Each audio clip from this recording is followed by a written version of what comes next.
one thing that happens all the time in skateboarding, and I think 4-minute mile is cited often, which happens. Best dudes around the world can be striving after winning a particular trick. Find the one guy does it, and then the rest just come like lemming. Rarely is it a question of talent or technique at those levels.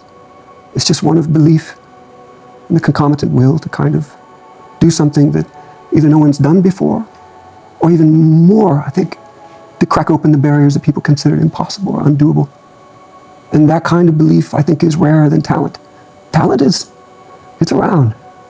And to have them both at those levels, there's only a few people that really have that, I think, in the history. They're the ones that have really changed things.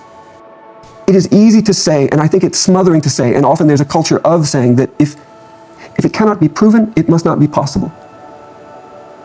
And the big takeaway from that theorem is that there's lots of things that cannot be proven, though they are correct.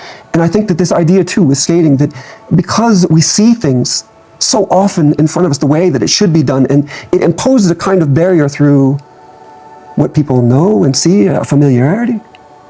But maybe you can change something within you that can be just outside a new set of axioms, some new skill set that will take you further. And I think that that's the history of development, certainly when it's... Where do I begin with that? Freestyle was never cool. And when I made the turn, it rode into the ground. I won. So when you win a contest, that's good. It feels good, especially the first time. After that, you are protecting. There's sort of only second place. Actually, there is no second place. There's only losing. So contests were a big thing. And a number by your name, that was important. So once you're on that treadmill, you're on it. And it militated against progression because it forced me into a pattern of consistency. Do this, best in show. Again and again and again and again, make this. To me, that's never what drove me. And it's interesting how getting what you think you want can end up being the force that pushes you into, paint yourselves into a corner, pushes you into a groove. There's something terrible to be top of the mountain, I'm the best, I'm the king, guarding it. The Nietzsche quote, right? What's left for you when you make it to the top? But lightning, you know? I'm easily amused. You know, when you're looking at everything, it's such a gift to be able to look at something and to love it for the sake of it. And nurturing and maintaining that is one of the hardest tests of any pro, much less for anyone to find, right? What is the Beethoven who never found his piano or harpsichord or, right? And like, so for me, I had an intuitive yearning that skating was for me. And when I found these movements and the little subtle things that no one was pointing me, telling me what to do because I have such a visceral push against being told what to do. Especially for this, you know? For the joy of what I'm doing, you're going to tell me what to do. I struggle with that. There's days you want to go out, it hurts, or you're sore, or you just suck. You're not making progress. You're ramming into and you feel defeated. Like sometimes after filming tricks, it would be everything I could not from wanting to turn my car off into the, you know what I mean? Like you take it that personal. But that's the nature of love, you know? It's got hate in there, you know? It's got pain in there. And it draws you to it. That's the magnetism. That's what, I guess I have that. I've nurtured it in my life. I see people with talent, with all those things. But the one thing they don't have is that just love for doing it for the sake of it. And the sense of obligation to do something with what you're given, you know? There's something to that. It's important. I think getting what you want quenches the fire that got you there often. Unless it's something replaced by something more permanent, which becomes more intangible. I think the successes of winning, right? You want to be the best in the neighborhood, and then win the local contest, and then whatever. It just keeps going up, and then by the time you get there, you can have a stadium screaming your name. It's actually happened a couple of times to me. And there is a visceral exhilaration to it. There is. I've experienced that. I know what that's like. You land a trick, and it just lights up. It's crazy. But at the same time, it's hollow.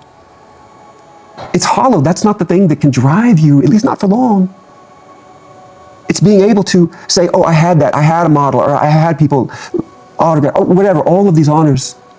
Eventually, that stuff fades to just static, and you're left with you and your board. And if you decide that that's what you love, that's what you're doing, then your days are numbered. And so the trick is to always peel back of, why am I doing this in the first place? Oh yeah, I'm still that kid on the farm, you know? And I cling to that. Even the things that hurt, like the things that I grew up with, the things that still, like, I got issues, you know? But I nurture them. That's what gets me out every night. That's interesting. Tell me more about that. What do you nurture? It's funny, things were great inside the house at home. Everybody's got a story. Mine's not more severe than the next guy. Everything's relative. I'm not saying I'm different. But there are things that it fractured something in there. And for whatever it is, I need to get away. And I got some stuff that I need to work out. And skateboarding has always been that sort of meditation. And it's a meditation, like where, I'm on a Marth, like some of the good death metal, where it's the only thing that sounds like music, right? I get to heaven, I expect that to be played at the pearly gates because somehow it connects with something in my soul. Or some of the stiff little fingers or the things that there's tumult in there because that's what's resonant for what's inside. And so I stay in tune with that. I nurture that because that's part of what fuels me. It's probably not healthy. It's not healthy. What else am I going to do with it? I think because it leads people to do a lot of stupid stuff, like drink too much or take drugs or fight or smash something, Does it lead some people to be the greatest of all time? Absolutely. Probably more than anything else. Everybody's got their stuff. Whatever it is, an ability to see patterns or some genuine, there are guys, I know gnarly guys, that do the big rails, and I'm fascinated by it. Some guys are scared to death and they overcome it anyway. I guess you would call that courage. And for the life of me, there are at least a couple that their eyes don't dilate. They're just, I know one guy in particular, it's oh, okay, this switch is very robotic, click, does it, commits first try, it's nuts.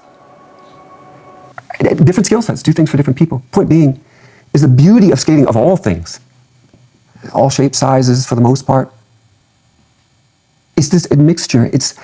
Everybody has a unique set of variables that they can put in place and express their individual identity in a form of, call it greatness,